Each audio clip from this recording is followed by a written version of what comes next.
అమ్మమ్మల కాలం నాటి చికెన్ ఆవకాయ రెసిపీ తెలుసుకుందామా? తయారీ విధానం.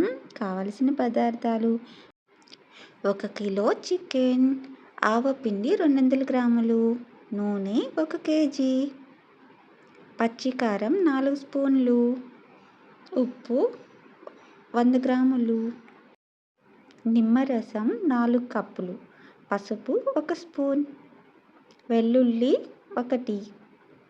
తయారీ విధానం: ముందుగా కడాయిలో డీప్ ఫ్రైకి సరిపడా నూనె పోసి బాగా శుభ్రం చేసి పెట్టుకున్న చికెన్ని సన్న ముక్కలుగా చిల్లీ చికెన్కి కోసుకుంటాం కదా, ఆ రకంగా కోసుకొని ఆయిల్ వేడెక్కాక చికెన్ ముక్కల్ని నూనెలో వేసి దోరగా వేయించుకోవాలి.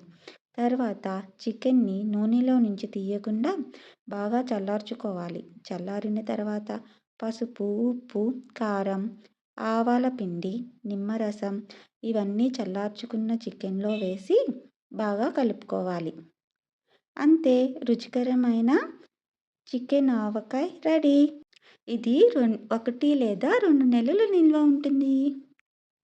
Thank you for watching. Please subscribe my channel.